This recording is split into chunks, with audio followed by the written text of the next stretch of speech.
Praise the lord. రత్నవర్ణుడు ధవలవర్ణుడు 10,000లో అతి కాంక్షణీయుడైన యేసుక్రీస్తు పవిత్ర నామములో మీకు కృపా సమాధానం విస్తరించునుగాక. ఈ దినపు యేసయ్య జీవపు మాట ఇర్మియా ప్రవచన గ్రంథం 14వ అధ్యాయం 22వ వాక్య భాగం. నీ కొరకే మేము కనిపెట్టుచున్నాము. ప్రతిదినము యేసయ్య వైపు చూచుచు ఆయన చేతుల నుండి సమస్తమును పొందుకోవాలని ఆశతో ఆసక్తితో ఎదురు చూచుచున్న నా దేవుని పరిశుద్ధ దైవ జనాంగమా, ఈ ఆత్మీయ యాత్రలో మనమందరము ఎల్లప్పుడూ ఆయన వైపు చూచుచు ప్రయాణము చేయవలెను.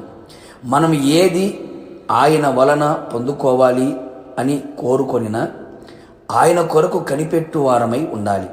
ప్రతి కార్యము ఎదురు చూచి పొందుకోవాలి. చాలామంది ఆత్మీయులు చేసిన ప్రార్థనకి, భక్తికి, పరిచర్యకు, ఇచ్చే కానుకకు, చేసిన త్యాగమునకు ప్రతిఫలం వెంటనే రావాలి అని ఆశపడుతూ ఉంటారు. ఆలస్యం అయితే వెంటనే కృంగిపోతూ ఉంటారు. మరికొందరు భక్తిని విడిచిపెడుతూ ఉంటారు. మరికొందరు లోకములోనికి వెళుతారు. ఇంకా కొందరు సాధారణముగా ఉండిపోతారు. మనమైతే అలాగున ఉండరాదు. కొన్ని పర్యాయములు ప్రభు మనకు వెంటనే కార్యము చేయును, మరికొన్ని పర్యాయములు ఆలస్యము చేయును. ఆలస్యములో కూడా అద్భుతమే దాచబడి ఉండును. అది మనం గుర్తెరగక తొందరపడి ఆయన మీద సనుగులు గొనుగులు కురిపిస్తూ ఉంటాం. మనం ఎంతవరకు ఆయన చేయు కార్యముల కొరకు కనిపెట్టగలము, ఆయన చూస్తూ ఉంటామో ఆయన తగిన కాలమున తన కార్యము చేయుటకు పూనుకొనును. అది మరింత అద్భుతముగా, కన్నులకు ఆశ్చర్యముగా, వీణులకు విందుగా ఉండును. భక్తులు సెలవిచ్చిన మాట, యెహోవా కొరకు సహనముతో కనిపెట్టుకొంటిని.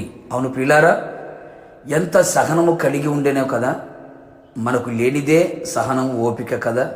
సహనముతో కనిపెట్టెను గనుక ఆయన అతని మొర్ర ఆలకించెను. నాశనకరమైన గుంటలో నుండి, జిగటగల దొంగ ఊబిలో నుండి పైకెత్తెను. పాదములను బండపైన నిలిపి పాదములను స్థిరపరచెను. ఆయనను స్తుతించెను, క్రొత్త పాట పాడెను. ఎంత గొప్ప అనుభవం! వ్యవసాయదారుడు విలువైన భూఫలము నిమిత్తం ఓపికతో కనిపెట్టును కదా. ఆయన కొరకు మనము కనిపెట్టుకొనినప్పుడు మన కార్యము సఫలము చేయగల దేవుడు ఆయన తప్ప మరెవరు లేరు అని గుర్తెరుగుము. కావున నా దేవుని ప్రియమైన దైవ జనాంగమా, ఆయన సన్నిధిలో ఆయన పాదముల యొద్ద ప్రార్థించుచు, కన్నీళ్లు విడుచుచు, విశ్వాసముతోనూ నిరీక్షణతోనూ అచంచలమైన ఆయన మీద ఉన్న ప్రేమతోనూ కనిపెట్టెదము, ఎదురు చూచెదము.